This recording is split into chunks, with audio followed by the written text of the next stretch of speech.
In this video, I'm going to make a mod for Hollow Knight Silksong, but not just a mod that adds one effect or one tiny mechanic. I want to make a real chaos mod. The idea is simple. Every few seconds the game chooses a random effect, but not just somewhere silently in the code. There will be a timer on the screen, then a clean effect roll starts rolling, and in the end, the game picks the final effect. For example, I could get double speed, and Hornet will start flying around the map, or I could get slow motion, and suddenly the whole game turns into a dramatic trailer. Or I could get no jump, and that's where the real pain begins. So today I'm making SilkChaos, a mod that turns Silksong into random chaos. Before I can write any code, I need to prepare the game for modding. For that, I'm using the BepInEx plugin for Hollow Knight Silksong from Nexus Mods. Basically, BepInEx is what allows me to load my own C# plugins into a Unity game. Without it, my code would just sit separately and never actually connect to Silksong. So I download BepInEx, I put it into the game folder, then I launch Silksong once so BepInEx can create its folders. And after that, a BepInEx plugins folder appears inside the game directory. That's where my mod will be loaded from. But I don't want to copy the DLL manually every single time. So I create a proper project using the Silksong modding template. New project, new name. The mod is going to be called SilkChaos. I create the project through the console, open it in Rider, and the first thing I check is whether it even built. In my case, the build already sends the DLL directly into plugins folder, so I don't need to copy anything by hand. That makes testing much easier. I can change the code to build the project, launch the game, and instantly check the result. Now I can start building the real system. The first thing any chaos mod needs is to understand where the player is. Sounds simple, but in Silksong there is a small trap here. In the main menu, there is also an object with Hornet in its name. It's called Hornet Needle, but that is not the player. It's a menu object, a needle, a decoration, whatever it is. It is definitely not the gameplay player. The real player object in the game is called Hero Hornet Clone. So I immediately make a strict rule. SilkChaos only treats Hero Hornet Clone as the player, not any object with Hornet in the name, not the first random object it finds, only Hero Hornet Clone. If that object does not exist, then we are not in gameplay, and the chaos system should be paused. So I create a player tracker. It searches for Hero Hornet Clone. If it finds it, it stores the transformed position. If it does not find it, it returns a waiting state. Now I need to show this on the screen. I make the first simple HUD. For now, it looks like a debug window. Nothing fancy, just enough information to understand what is happening. On the screen I show status, uptime, whether the gameplay player was found, and the player's position. I launch the game, I stay in the main menu. The HUD says, waiting for gameplay player. That is good. It means it did not pick up Hornet Needle. Now I load a save file and the state is changed. Gameplay player found, Hero Hornet Clone. The position updates too. I move around and the coordinates change. Perfect. The mod already understands where the real player is and where the menu is. This is an important base. Without this, effects could start running right in the main menu, and I definitely don't want that. Now I add a scheduler. This is the system responsible for the timer. It should show next effect in 10 seconds. But the timer should only run when Hero Hornet Clone is found. If I am in the menu, the timer does not run. The game waits for the gameplay player, so I add a separate scheduler class. It does not search for the player by itself, it simply gets an answer from the player tracker, can it run or not. If the player is found, the timer counts down. If the player is not found, the scheduler stays paused.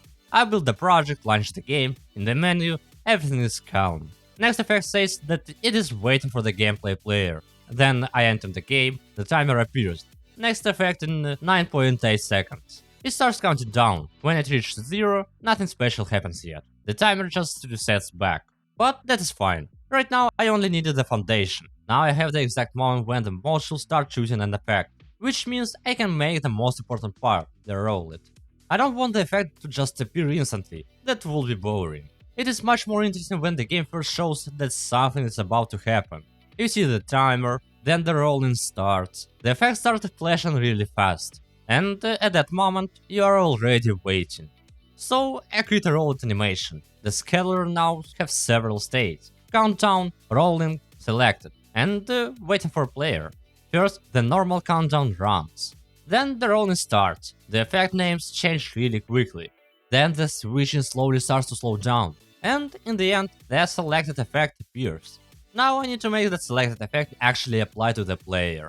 I don't want to pull all the effect logic directly inside the scheduler, because after a couple of hours, that will turn into a giant mess.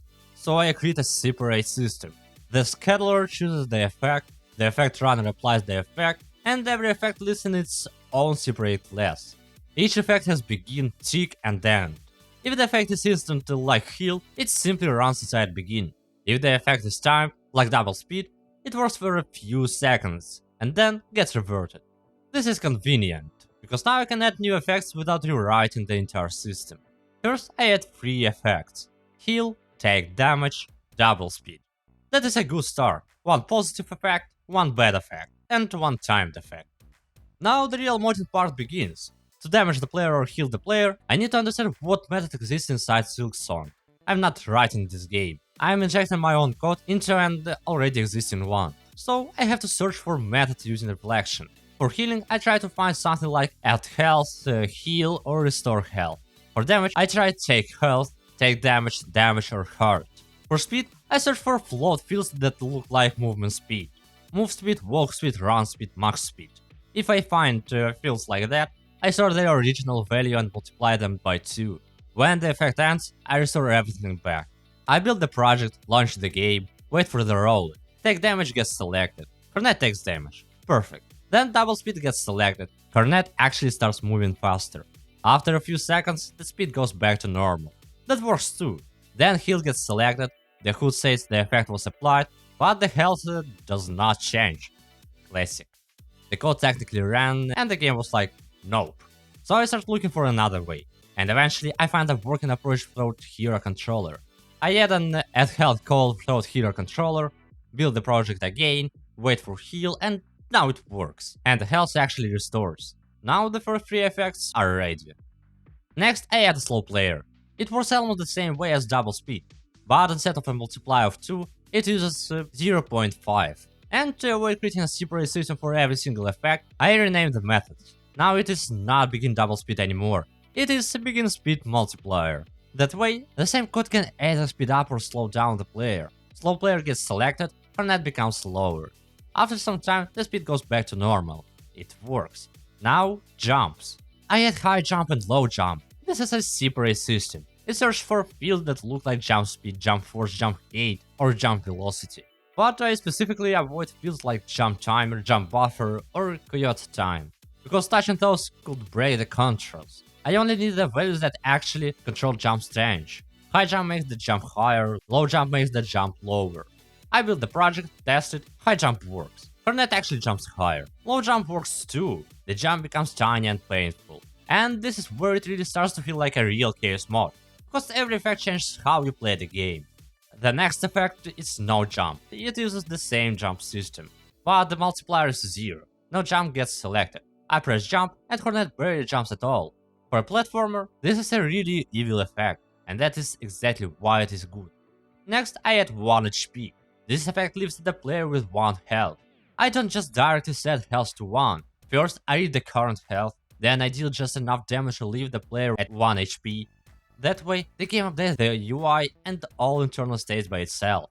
It feels more natural. 1 HP gets selected, the health drops to 1. Perfect. Now, slow motion. This effect slows down the entire game using time.timescale. The game becomes slow, but there is an important problem here. If I use the normal time.delta time, the effect timer will slow down too. So an effect that should last 12 seconds will last much longer. That is why I switched the runtime to unscaled delta time. Now the game slows down, but the HUD, the roulette and the timers keep running in real time. Slow motion gets selected, everything becomes slow and dramatic, and the timer still counts down normally. After 12 seconds, the game returns to normal speed. This is one of the best looking effects for the video. I also tried to make inverted controls. On paper it sounds perfect. Press right and you go left, press left and you go right. But without properly patching the input system, it turned out weird. I tried to fake the inversion by correcting the player's position, but in a platformer that feels really wrong. The game moves the character by itself. There is physics, there are animations, there are different states. And in the end, the effect did not feel like inverted controls. It felt like the player was just getting pulled around, so I removed it. And that is a normal part of development. Not every idea has to stay in the final version. If an effect looks broken, it is better to remove it than keep it just to have one more effect. And I already have enough good effects anyway. Now I need to make the HUD look good. Because a debug window in the corner is fine for development, but for the final video, I want it to feel like part of the game.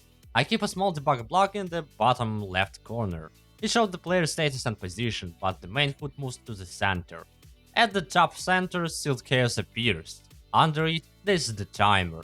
When the countdown is running, the screen shows next effect in and a big number. When the roll starts, the block becomes bigger and shows a roll in effect, and under it a large effect name. When the effect is selected, selected effect, and the name of the final effect. The active effect is shown at the bottom center. For the style, I make a dark transparent panel, a golden accent, large white text, and I try to pick a font that feels closer to the Silksong style. I do not copy the font files from the game. Instead, the HUD tries to find a suitable loaded font. If it cannot find one, it uses a system fallback. Georgia, Palatino, Times New Roman, and if nothing works at all, it falls back to the default Unity font. I built the project, launched the game, and now it no longer looks like a debug mod. It looks like a real chaos roll on top of the game. After updating the HUD, I noticed a small problem. During the countdown, the big numbers are slightly cut off at the bottom. Nothing critical, but in a video that will be annoying. So I simply increased the panel height, just by a few pixels. I built the project again, now the numbers look normal. I check the main menu, the HUD says, waiting for gameplay player, chaos post. The player is not found, Hornet needle is not picked up, perfect. Then I enter gameplay, the countdown appears, then rolling, then selected effect, then active effect, everything works. Now I can do the final test. I simply launch the game and try to play with SilkChaos enabled.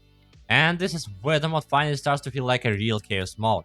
Double speed gets selected, I start moving away too fast, and then almost fly off a platform. Slow player gets selected, now every single step feels like punishment. High jump gets selected, and suddenly some places become easier. Then low jump gets selected, and those same places become almost impossible. No jump basically disables half of the normal gameplay. 1 HP makes me afraid of every single hit. Slow motion makes everything look beautiful but also really weird. And take damage is just a reminder that the game does not have to be fair. But the most important part is that before every effect, there is a moment of waiting. You see the timer, then the roll starts, the effect flashes by, the switching slows down, and you are actually waiting to see what gets selected. That makes the mod way more interesting. Without the roll it will just be a random effect every few seconds. But with the roll there is tension. There is a reaction, there is a moment that you actually want to keep in the video. And in the end, SilkChaos did not become a huge mod, and that is a good thing. It does one clear thing. Every few seconds it chooses a random effect, but it does it in a nice way. With a timer, with a roll animation, with a selected effect screen, with an active effect timer, and with a proper check that the player is actually in gameplay. It does not run in the menu, it does not confuse Hornet needle with the player, and it only starts the chaos when here Hornet clone is found. For the video, that is exactly what I need. There is a clear idea, there is development, there are bugs, there is visual progress, there is final chaos. And there are moments where the game actually starts ruining my plans. I could add even more effects, I could make a config, I could patch the input system more deeply. And I could turn this into a full bigger mode. But for this video, the current version is already enough. This is SilkChaos, a mod that makes Hollow Knight Silksong choose exactly how to ruin my life every few seconds. And honestly, it turned out way more fun than I expected. Thanks for watching this video, and don't forget to subscribe, like, and leave a comment what weird experiment I can do next. And you can find my code and build of this mode on my Patreon. See you in the next video.